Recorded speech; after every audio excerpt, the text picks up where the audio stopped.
I'm sorry it's hard to hold still, but they are so small. Oh!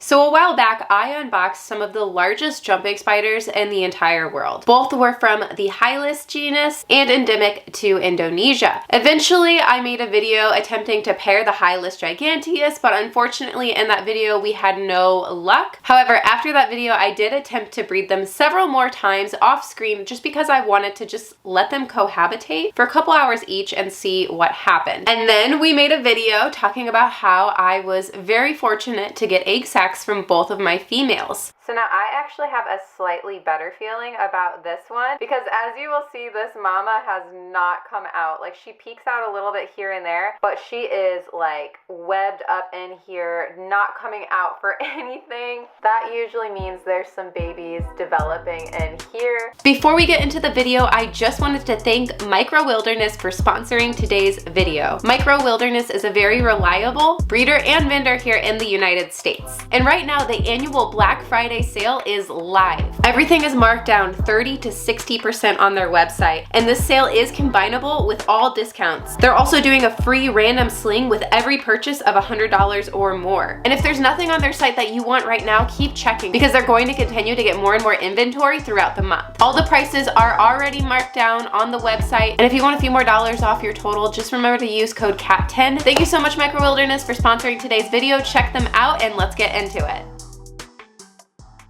So this is Mama Jasmine, and as you can see, she's not doing too well. She actually has passed away. This is a very recent development, but it is not something that I did not see coming. Ginseng passed a couple weeks earlier, and she had eggs that never developed. You know, assumingly when I got all of these, they were kind of nearing the end of their lives. They were already adults, and you know, jumping spiders aren't exactly the most long-lived species ever. I was aware that, you know, this might not work out. But because these guys aren't really bred very often here, I wanted to attempt. And if you follow me on Instagram, you probably already saw the most adorable video I've maybe ever posted, and it's of her babies emerging from the sac. I was lucky enough to catch it, and oh my god, they were the most giant jumping spider babies I have ever seen in my life. Hopefully they'll grow into their eyes, I don't know, but we'll talk about that in a little. I am very, very happy that we ended up getting some babies out of this. I'm not sure how confident I am in them, to be honest. That's why I've really delayed this video and been just kind of dealing with this by myself just to see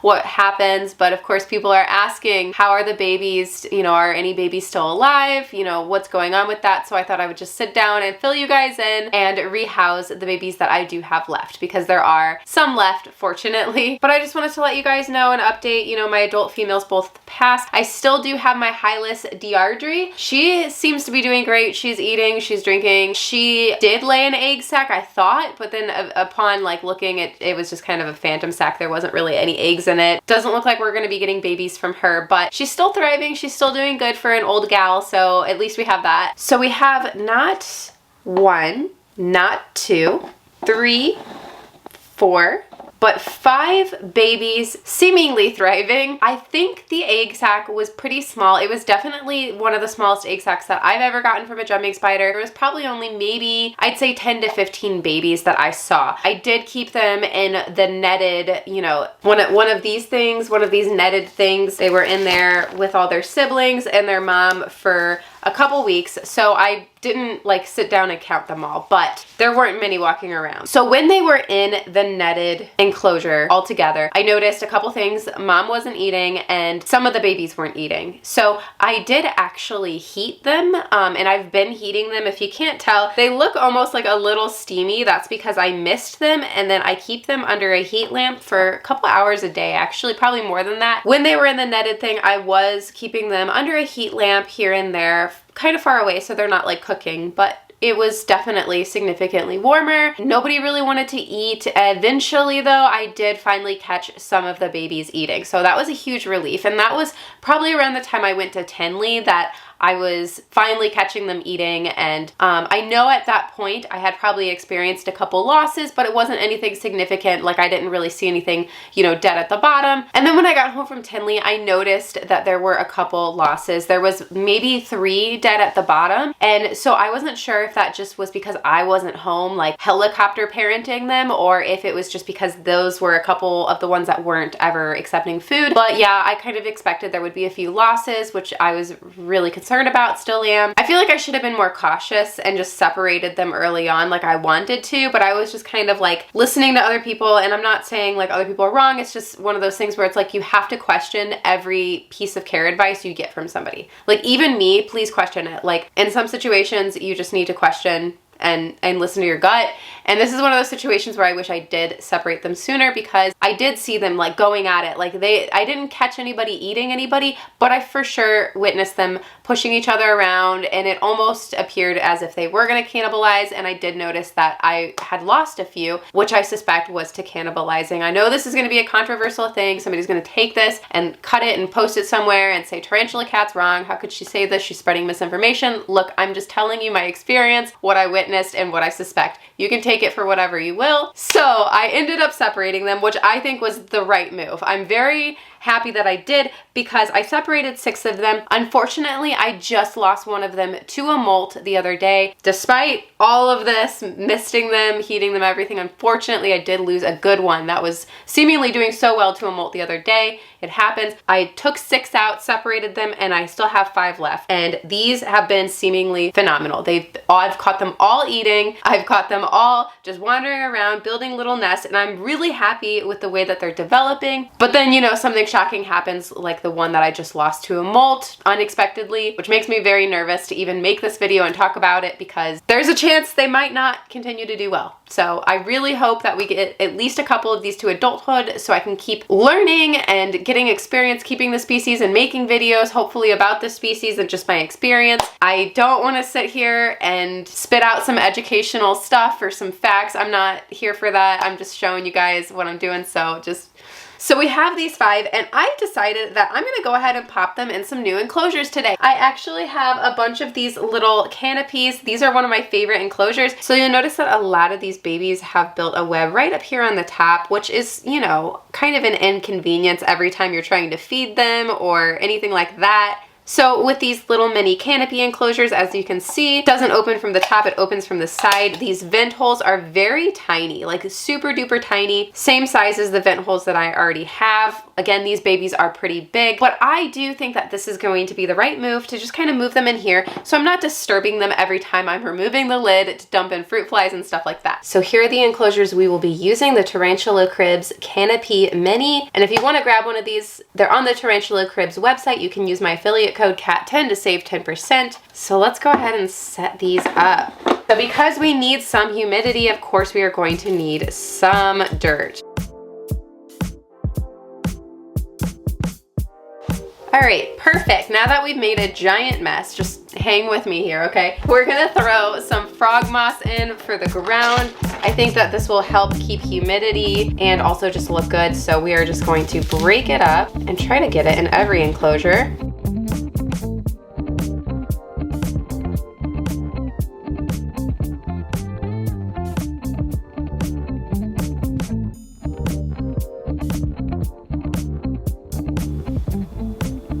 All right, so we have 5 enclosures, and they're pretty simple, but I think they still have room to wander around and do jumping spider things. And of course, once they get a little bigger and I'm a little bit more confident, we will upgrade them and give them much more interesting enclosures. These are just for the babies, so they're gonna be totally fine in these.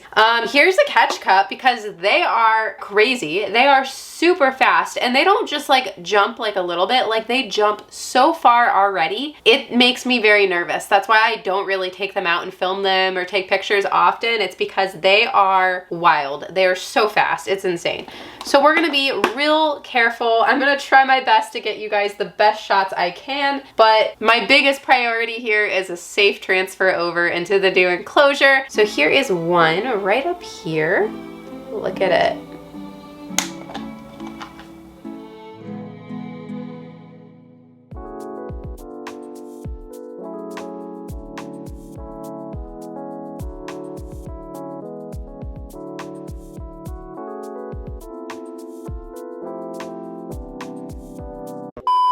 I really don't even know how it jumped and disappeared and then ended right back up here in the cup, but that's a relief because I've had to go after them before and it is not an easy thing to do. They just disappear. So yeah, I'm gonna do just a little light mist, just like this. I'm gonna do like the safest transfer, so gotta grab this out. And it literally just, oh, there it is. Okay.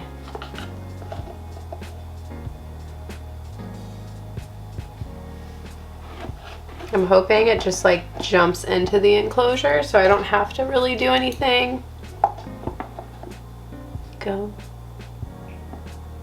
There we go, perfect. There we go. Oh, this video makes me so nervous. I really don't want to lose a baby in here and they are so chaotic. This one, of course, is living on the lid. Okay, kind of fell. This one's a fatty. Oh, sorry.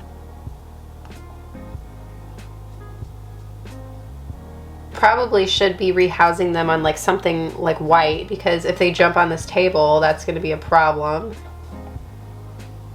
Okay, perfect, perfect, perfect.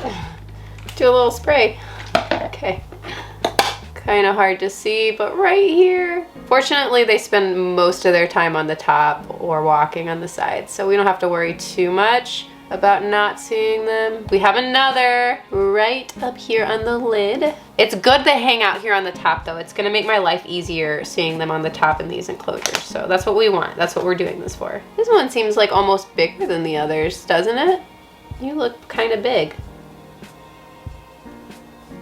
Okay, oh. Get in there. Yes, yay. Let's give it a little mist.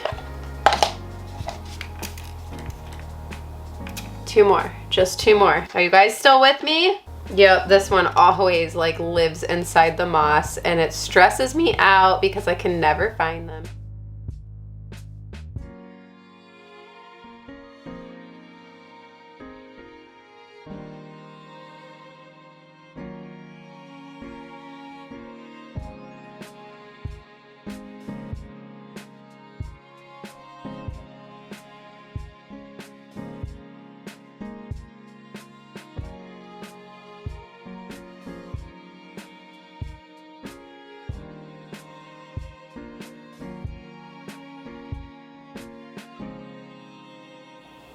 Perfect. Great job. This one is smaller than the others. I don't even know why, but this one is just, I guess, a runt. Really cute, though. I do think the runts are cutie patooties, but they make me nervous, so. Nope. Go this way. Yes. You in? You're in. We did it. I'll keep you guys updated. I will let you know if anything good happens or anything bad happens. Eventually, at some point, I'll let you know. Anyway, like this video if you enjoyed, subscribe if you're not, and you want to be. Don't forget I have an Instagram videos probably way too much. It's at Tarantula.Kat. You can go find me there. I also have a bunch of links, merch, things down in the description. Check it out, and I will see you guys soon. Let's get into the Patreon pet picks.